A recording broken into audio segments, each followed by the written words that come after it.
सब बढ़िया, ये मुझे मालूम है। और आप सब सोचते होंगे कि ये मैम एक ही डायलॉग बार बार क्यों बोलती है। द रीजन इज दैट बच्चे, हम जब किसी को विश देते हैं और किसी से सेम विश वापस चाहते हैं तो हमको उनको पहले ग्रीट करना पड़ेगा, उनको पुश करना पड़ेगा कि वो अपनी जिंदगी में आगे बढ़ें और सेम चीज फिर हम पे भी लागू होगी। क्यों? क्योंकि ये दुनिया गोल है, घूम के कभी ना कभी ये चीज आप पे भी रिटर्न आएगी। तो अच्छा करेंगे तो अच्छा पाएंगे हम, ठीक है। और दूसरा, आप सब ये सोच रहे होंगे मैम के हाथ में ये क्या है। ये मेरे हाथ में G5 सेट पेपर है इस साल का 2023 नीट का। और इसमें जो टॉपिक है, ये ऊपर दिख रहा है आपको टॉपिक एंजाइम्स। इस एंजाइम टॉपिक का 2 क्वेश्चन आए थे। वो क्वेश्चन आज मैं इस टॉपिक के थ्रू सॉल्व करूंगी। दूसरा, ये टॉपिक लेंदी है तो ये बिल्कुल ना सोचे कि एक ही दिन में इसका आंसर मिल जाएगा। तीसरा, मेरे साथ लर्न करते चलिए क्योंकि ये हार्ड टॉपिक है और इम्पोर्टेंट टॉपिक है। हर साल क्वेश्चन आते ही आते हैं। इस साल 2 आए हैं। मैं क्वेश्चन दोनों रीड करूंगी, फिर मैं आपको लास्ट में इनका एक्सप्लेनेशन दूंगी अगेन रिपीट करके, ठीक है। सो बच्चों, स्टे ट्यून्ड विद कामनेस रोबोट क्लासेस। नीट पेपर का पंचनामा 360 मार्क्स जरूर लेकर आना, ओके। तो बच्चों, एक चीज और मैं आपको बताना चाहती हूँ। मेरे बच्चों ने रिक्वेस्ट की कि मैम एंजाइम टॉपिक और समझा दीजिए। सो बच्चों, मेरे पास जो सेट है वो G5 सेट है, ठीक है।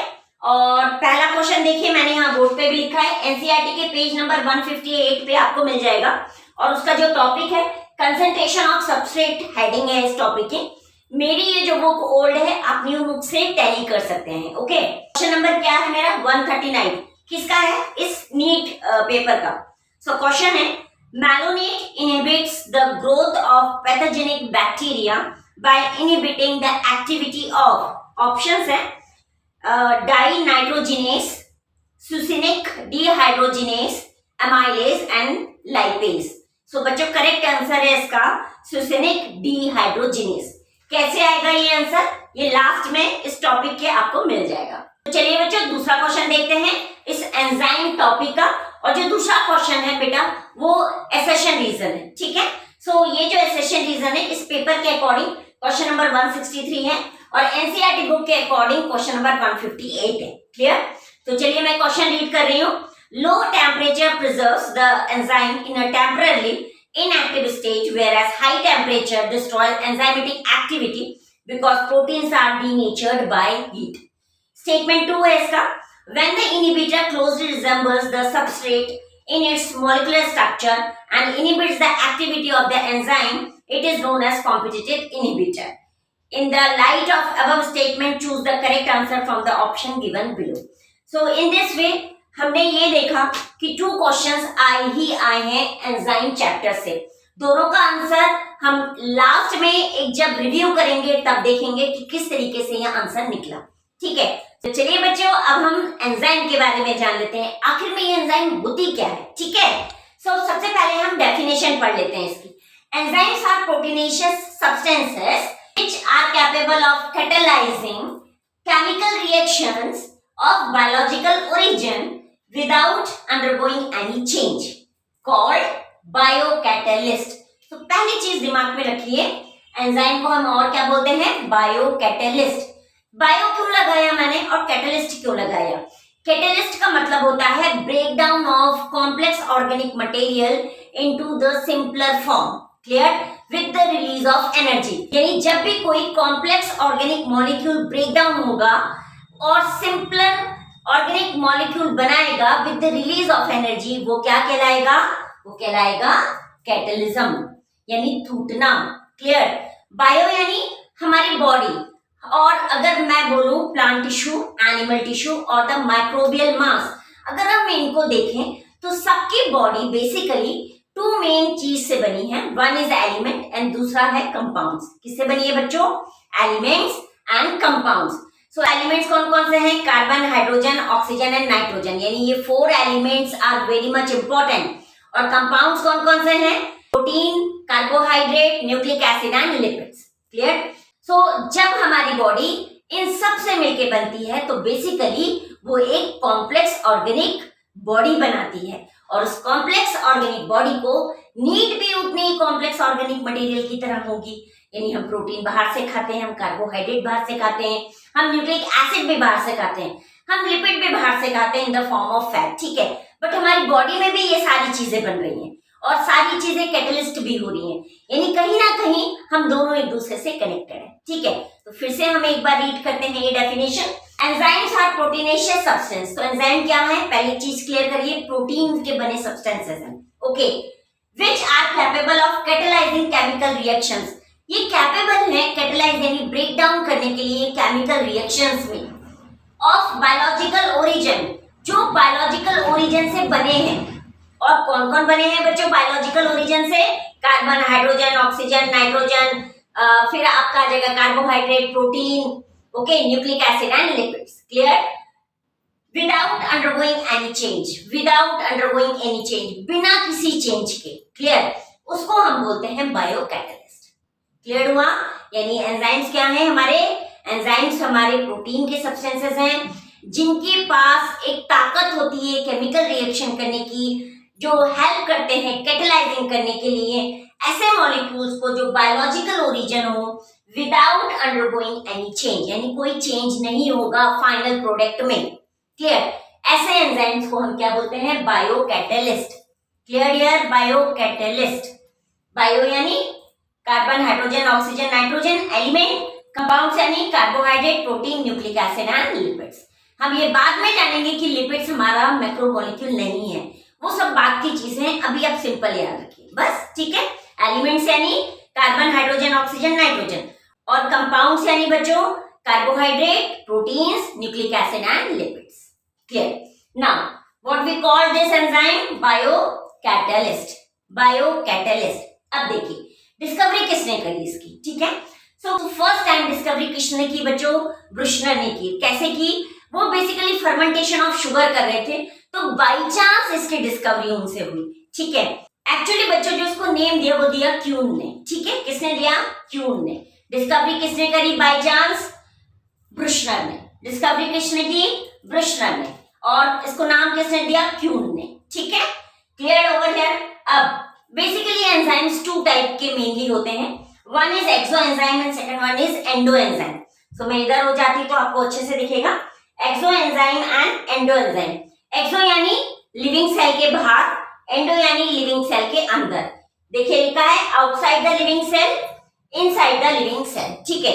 अगर मैं आउटसाइड की बात करूं यानी एक्सो एंजाइम की बात करूं, मैं एग्जांपल्स की बात करूं, सो बच्चों डाइजेस्टिव जूसेस होंगे इसमें, और लाइसोजाइम ऑफ टीयर्स होगा, ओके बच्चों। अब इसका सेकंड टाइप देखिए, endo enzyme. Endo enzyme means inside the living sales, okay. और इसका कॉमन एग्जांपल देखिए, Krebs cycle and glycolysis. Krebs cycle हमको मालूम है माइटोकॉन्ड्रिया में रन आउट होती है यानी कंप्लीट होती है, ग्लाइकोलाइसिस साइकिल बच्चों साइटोप्लाज्म के अंदर कंप्लीट होती है। तो हो गए ना एंडो एंजाइम और exo enzyme. Exo enzyme means outside the cell और outside the living cell. Common example आपका यहाँ पे आप देंगे digestive juices and lysozymes of tears, ठीक है। Endo enzyme inside the living cells, common example Krebs cycles, bracket में mitochondria लिख सकते हैं, ग्लाइकोलाइसिस ब्रैकेट में इनसाइड साइटोप्लाज्म लिख सकते हैं, ओके। तो चलिए बच्चों अब हम केमिकल नेचर ऑफ एंजाइम्स पढ़ते हैं। सो बच्चों ये टॉपिक बहुत ही इंपॉर्टेंट है, यहाँ से यानी केमिकल नेचर ऑफ एंजाइम से एक एक चीज ध्यान से देखिएगा, कौन सा प्रोटीन पार्ट है, कौन सा नॉन प्रोटीन पार्ट है, कौन सा कोफैक्टर है, कौन सा प्रोस्थेटिक ग्रुप है, क्योंकि यही बेस है बच्चों। अगर ये याद कर लिया तो सब याद कर लिया, ये याद नहीं तो जीरो, ध्यान रखना, ये याद नहीं तो जीरो, क्लियर। तो चलिए चलते हैं केमिकल नेचर ऑफ एंजाइम्स। तो पहले देखिए मैंने फिर से वही लाइन रिपीट की है, all enzymes are proteinaceous in nature, यानी जितने भी एंजाइम है वो प्रोटीन नेचर के होते हैं, क्लियर। लेकिन हर प्रोटीन एंजाइम नहीं होता, ये ध्यान रखिएगा।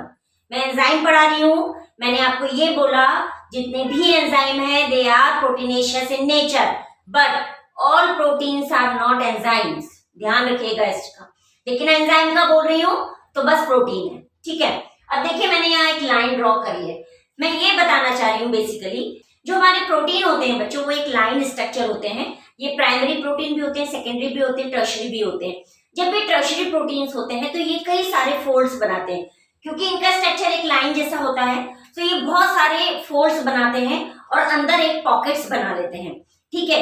तो जो पॉकेट में डार्क सरफेस होता है, यानी जहां जहां एक्टिव साइट होगी वहां डार्क होगा और जहां एक्टिव साइट नहीं होगी वहां लाइट होगा, ये ध्यान रखिएगा। सो देखिए मैंने ये लाइन बनाई है, इस लाइन को मैं डार्क कर देती हूँ यहाँ पे। अब मैंने डार्क करा, यानी ये क्या है, ये मेरा प्रोटीन पार्ट है, किसका, एंजाइम का, ठीक है। और ये वाला पार्ट क्या है, मेरा नॉन प्रोटीन पार्ट है।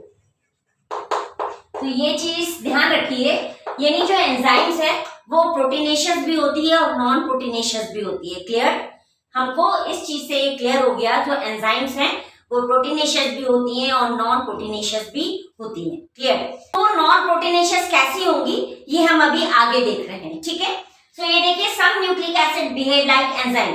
मैंने थोड़ी देर पहले आपको बोला कि जितनी भी एंजाइम है वो प्रोटीन की बनी होती हैं, बट यहाँ पे कुछ न्यूक्लिक एसिड भी हैं जो बिहेव करती हैं प्रोटीन जैसा, उसको हम बोलते हैं राइबोजाइम्स। याद रखिएगा, बहुत इंपॉर्टेंट पॉइंट है ये, राइबोजाइम्स। कुछ न्यूक्लिक एसिड्स बिहेव करती हैं एंजाइम की तरह और उनको हम क्या बोलते हैं, राइबोजाइम्स।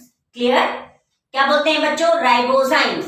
क्या बोला मैंने आपको, all enzymes are proteins, but then also they are having proteinaceous part and the non-proteinaceous part. Proteinaceous parts mean active site, non-proteinaceous parts mean non-active site. Okay? और कुछ न्यूक्लिक एसिड बिहेव करती हैं enzyme की तरह and they are called ribozymes. Clear?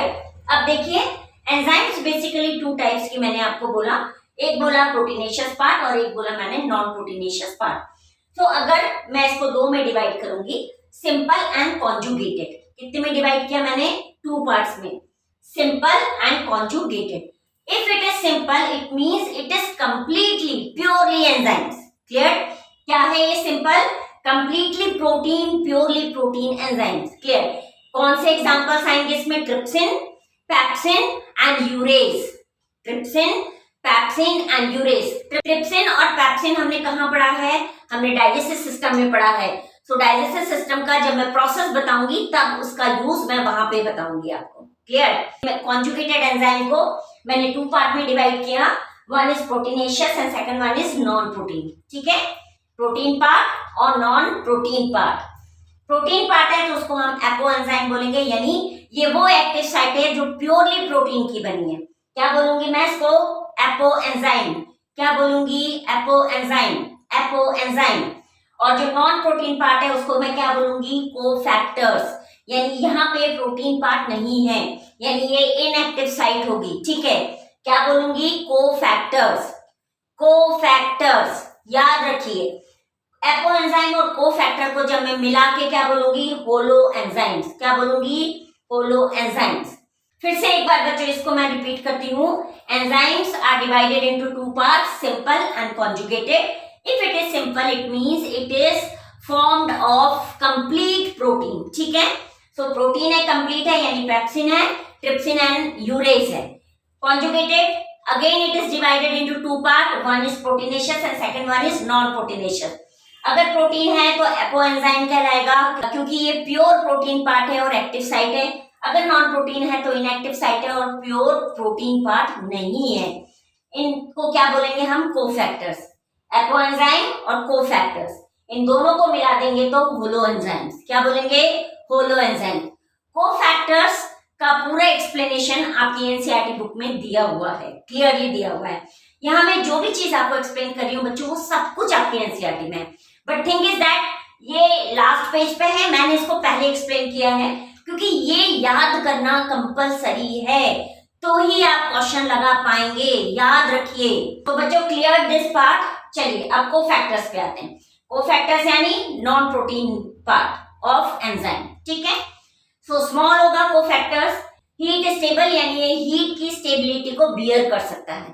Then dialysable part of conjugated enzyme, dialysable यानी जल्दी dilute हो जाएगा, जल्दी डाइजेस्ट हो जाएगा। ठीक है, ऐसा पार्ट होगा किसका, conjugated enzyme. Conjugated enzyme यानी protein and non protein part, यानी apo enzyme and the cofactors. Clear, क्या है कोफैक्टर्स, स्मॉल है, हीट स्टेबल है, dialysable part of conjugated enzymes. Then अब जो ये कोफैक्टर्स हैं बच्चों, ये अगेन टू पार्ट में डिवाइड होते हैं, clear. One is inorganic and second one is organic. क्या हो रहा है, कोफैक्टर्स फिर से टू पार्ट्स में डिवाइड हुए, one is inorganic and second one is organic. अगर ये इनऑर्गेनिक है so metal ions of a variety of minerals, example calcium, copper, manganese, magnesium, zinc.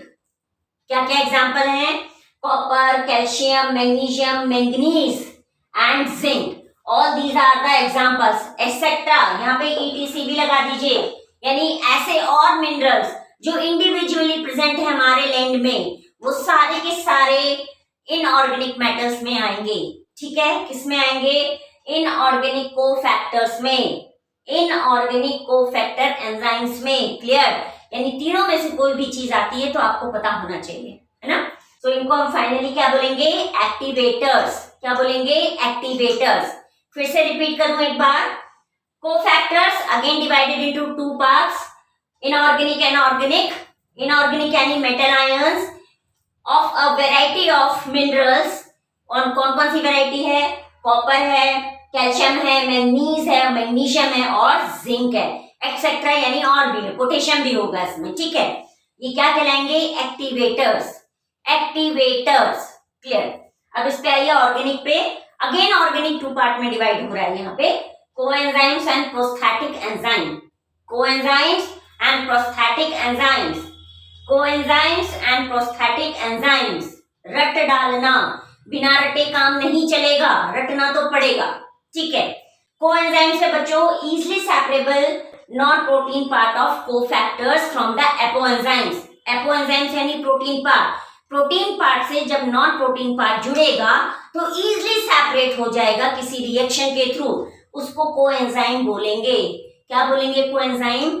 ऐसा पार्ट किसका, non protein part of cofactor का, ठीक है। ऐसा पार्ट अगर एंजाइम के पार्ट से लगेगा तो इजिली सेपरेट हो जाएगा, ठीक है, उसको क्या बोलेंगे, कोएंजाइम। कॉमन एग्जांपल देखते हैं इसका बच्चों, NAD, nicotine amine adenine dinucleotide, clear. Nicotine amine adenine dinucleotide. NADP, nicotine amine adenine dinucleotide phosphate, nicotine amine adenine dinucleotide phosphate. Contain vitamin niacin. क्या होगा इसके, NADP के पास vitamin niacin. ये important है, याद रखिएगा, यही नीट में आता है और कुछ नहीं आएगा, ये आएगा नीट में। आपको रटना तो पड़ेगा बच्चों, एक बार रटना पड़ेगा, उसके बाद रिवीजन कंटिन्यूस चाहिए, then only you will remember everything, otherwise it is impossible, ठीक है। देन अब चलिए प्रोस्थेटिक ग्रुप देख लेते हैं। Prosthetic group firmly attached with to apoenzyme, यानी एपोएंजाइम यानी प्रोटीन पार्ट, प्रोटीन पार्ट से ये जो प्रोस्थेटिक ऑर्गेनिक कोफैक्टर्स हैं ये टाइटली अटैच्ड होंगे, इजिली सेपरेट नहीं होंगे, ठीक है। अब इसका कॉमन एग्जांपल देख लेते हैं, peroxidase and catalase. Peroxidase and catalase, hydrogenase oxide is converted into water और ऑक्सीजन। और दूसरा एग्जांपल क्या है इसका, हीम, क्लियर। क्लियर हुए ये एग्जांपल, फिर से बोलूंगी, रट लीजिए, एक बार फिर रिपीट करते हैं। जो हमारे एंजाइम्स हैं बेसिकली वो प्रोटीन नेचर के होते हैं, और ये एंजाइम टू टाइप के होते हैं, सिंपल और कॉन्जुगेटेड। अगर ये सिंपल हैं तो ये प्योर प्रोटीन पार्ट के हैं, common example trypsin, urease and pepsin. अगर ये कॉन्जुगेटेड है यानी ये टू टाइप्स के अगेन होंगे, पहला होगा हमारा प्रोटीनेशियस पार्ट एंड सेकंड होगा नॉन प्रोटीनेशियस पार्ट। अगर प्रोटीनेशियस पार्ट है यानी कंप्लीट प्रोटीन का बना है तो इसको मैं एपोएंजाइम बोलूंगी, और अगर नॉन प्रोटीनेशियस पार्ट है यानी ये कोफैक्टर है, कोफैक्टर और एपोएंजाइम दोनों को जब एक साथ वर्क करेंगे तो हम इनको होलो एंजाइम्स बोलेंगे, ठीक है। अब कोफैक्टर्स क्या हैं, स्मॉल है, हीट स्टेबल है, डायलिजेबल है, पार्ट ऑफ कॉन्जुगेटेड एंजाइम, यानी कॉन्जुगेटेड एंजाइम के डायलिजेबल पार्ट कहलाएगा ये, ठीक है। ये फिर से टू पार्ट में डिवाइड होगा, इनऑर्गेनिक एंड ऑर्गेनिक में। इनऑर्गेनिक सिंपल है, metal ions of variety of minerals which are present on our earth, और ये होगा copper, calcium, magnesium, zinc, potassium, ठीक है। और इनको हम क्या बोलेंगे, एक्टिवेटर्स। क्या बोलेंगे, एक्टिवेटर्स। ऑर्गेनिक कंपाउंड्स पे आती हूँ, ऑर्गेनिक फिर से टू में डिवाइड होगा, coenzymes and the prosthetic group. अगर ये कोएंजाइम है तो इजिली सेपरेट हो जाएगा फ्रॉम द एपोएंजाइम, ठीक है। Common example NAD, NADP NAD यानी निकोटीन एमाइड एडेनाइन डाइन्यूक्लियोटाइड, दूसरा है NADP nicotine amide adenine dinucleotide phosphate. ठीक है, इसके पास कौन सा विटामिन होगा? नियासिन। क्लियर।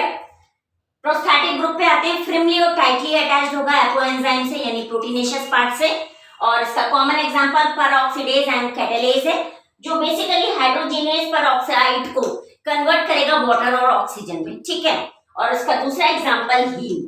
तो चलिए बच्चों, हमने यहाँ तक कंप्लीट कर लिया इसका, यानी कहाँ तक कंप्लीट किया?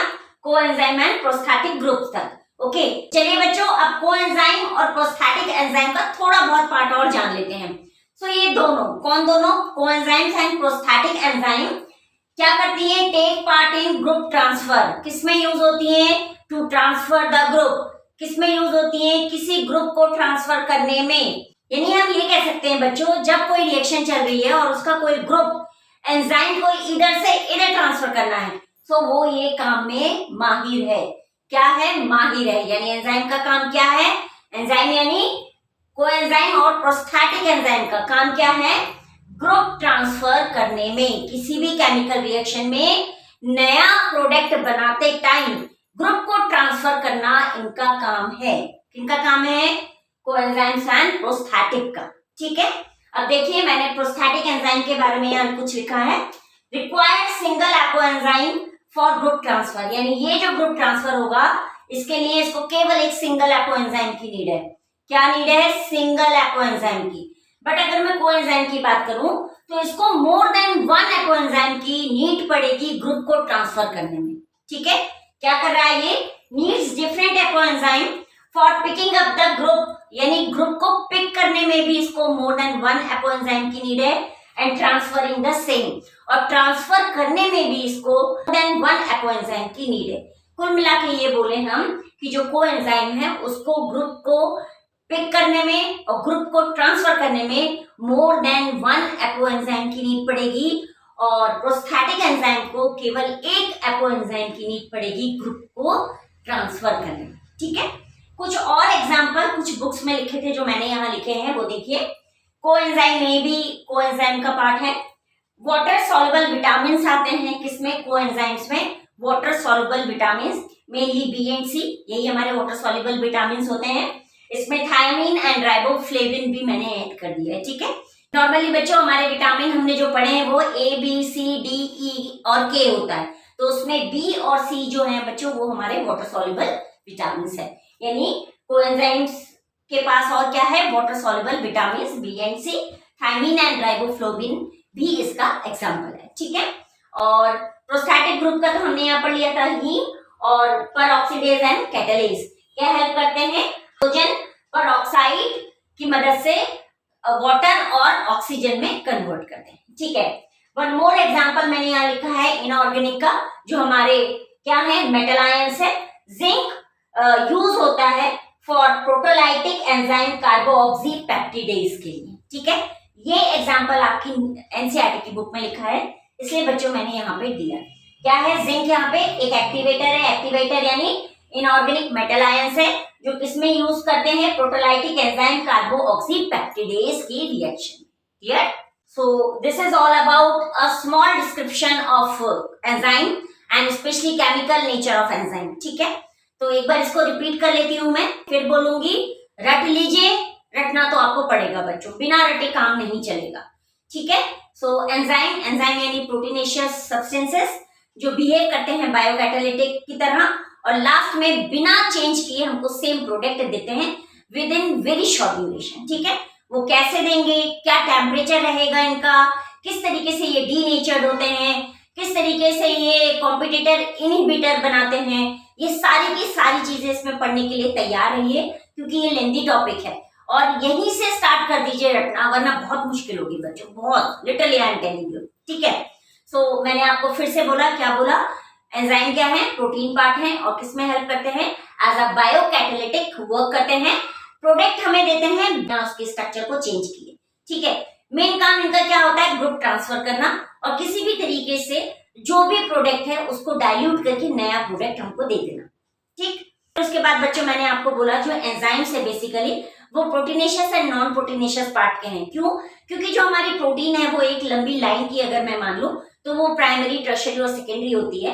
हम ये टर्शरी की बात करें तो टर्शरी है तो वो एक के ऊपर एक बाइंड होती जाएगी और क्रेवाइसेस और पॉकेट्स बनेगी। सो ये जो पॉकेट्स और क्रेवाइसेस होते हैं ये एक्टिव और नॉन एक्टिव साइट बनाते हैं। अगर एक्टिव साइट है यानी protein is present over there, और अगर इनएक्टिव साइट है यानी protein is absent over there. तो हमको ये लाइन बताती है कि जो एंजाइम्स हैं कुछ प्रोटीन पार्ट के भी होते हैं और कुछ नॉन प्रोटीन पार्ट के भी होते हैं। उसी बेसिस पे basically chemical nature of enzyme आया, जिसने हमको ये बताया कि enzymes are of two type, simple और conjugated. If it is simple it means they are made up of completely protein and common example is trypsin, pepsin and urease. अगर मैं conjugated की बात करूं बच्चों तो ये टू टाइप का होगा, again proteinaceous part and non proteinaceous part. If it is proteinaceous part it means it is completely made up of protein, तो हम उसको क्या बोलेंगे, एपो एंजाइम। बट अगर ये नॉन प्रोटीन पार्ट है तो ये कंप्लीट प्रोटीन पार्ट का नहीं होगा और इसको हम क्या बोलेंगे, कोफैक्टर्स। कोफैक्टर्स और एपो एंजाइम को मिला के क्या बनेगा बच्चों, होलो एंजाइम्स। याद रखिएगा, कोफैक्टर्स और आपका एपो एंजाइम्स दोनों को मिला के होलो एंजाइम्स। ठीक है, अब कोफैक्टर पूरा का पूरा डिवाइड किया, फिर मैंने ये स्मॉल है, हीट स्टेबल है, dialysable part of the conjugated protein है। कोफैक्टर फिर से टू पार्ट में डिवाइड हुआ, इनऑर्गेनिक एंड ऑर्गेनिक। अगर इनऑर्गेनिक है तो मेटल आयंस है, वेराइटी ऑफ मिनरल्स है which are present on our earth. और ये कौन कौन से हैं, कॉपर है, मिनरल है, मैग्नीशियम है, मैंगनीज है, पोटेशियम है। इसमें जिंक भी आएगा। जिंक इंपॉर्टेंट कोफैक्टर है फॉर प्रोटोलाइटिक एंजाइम कार्बोक्सीपेप्टिडेज के लिए। ठीक है, ये एग्जांपल याद रखना और इसको क्या बोलेंगे हम, एक्टिवेटर्स। क्लियर। अब अगर मैं ऑर्गेनिक पे आऊं तो ऑर्गेनिक को एंजाइम है और प्रोस्थेटिक एंजाइम है। को एंजाइम यानी जो इजीली सेपरेट हो जाए एपो एंजाइम के पार्ट से। और बच्चों इसमें एग्जांपल क्या क्या आएंगे, एनएडी, एनएडीपी। एनएडीपी के पास विटामिन नियासिन होगा। एनएडी का full form nicotine amine adenine dinucleotide. NADP का full form nicotine amine adenine dinucleotide phosphate. क्या होगा इस पे, विटामिन नियासिन। ठीक है, अब अगर प्रोस्थेटिक एंजाइम पे आऊं तो ये फ्रिमली और टाइटली अटैच्ड होगा हमारे एपो एंजाइम के पार्ट से। और इसके जो एग्जांपल है वो है हीम, एक पहला एग्जांपल, और दूसरा है हमारा परऑक्सीडेज कैटालेस, जो कि हाइड्रोजन परऑक्साइड को वाटर और ऑक्सीजन में कन्वर्ट करेगा। ठीक है, तो यहाँ पे अब मैंने फिर से कुछ लिखा था, यानी को एंजाइम और जो प्रोस्थेटिक एंजाइम्स होते हैं ये दोनों के दोनों किसमें वर्क करते हैं, ग्रुप को ट्रांसफर करने में। याद रखिएगा, ग्रुप को ट्रांसफर करने में ये यूज होते हैं। ठीक है, दोनों के दोनों, कोएंजाइम भी और प्रोस्थेटिक एंजाइम भी। प्रोस्थेटिक एंजाइम को ग्रुप ट्रांसफर करने के लिए केवल एक एपो एंजाइम चाहिए, एक एपो एंजाइम यानी प्योर प्रोटीन पार्ट चाहिए। क्लियर। बट कोएंजाइम को किसी ग्रुप को ट्रांसफर करने में और उसी ग्रुप को पिकअप करने के लिए more than one apo enzyme चाहिए। ठीक है, तो इसमें कौन कौन से एग्जांपल अपन ने लिखे, कोएंजाइम लिखा ए, वाटर सॉल्युबल विटामिन लिखे बी एंड सी, और इसमें थायमिन और राइबोफ्लेविन भी आए हमारे। क्लियर। तो this is all about your enzymes. Small portion बताया, बहुत इंपॉर्टेंट पोर्शन बताया, इसको रख लीजिए, याद कर लीजिए। कल एंजाइम का दूसरा पार्ट बताते समय मैं इसका रिवीजन फिर कराऊंगी। ठीक है, रिवीजन करेंगे तो ही काम बनेगा, अदरवाइज कोई काम नहीं बनेगा। मैं ऐसे ही वीडियो डालती रहूंगी बेटा, और आप अगर याद नहीं कर पाए, याद करके इसको 10 बार लिख के भी देखिए, सोते समय भी एक बार रिकॉल करिए, सुबह उठ के भी एक बार रिकॉल करिए। ठीक है, सो बच्चों please like, share and subscribe my channel. Please motivation देना मुझे ना भूलिए। Thank you and have a nice day.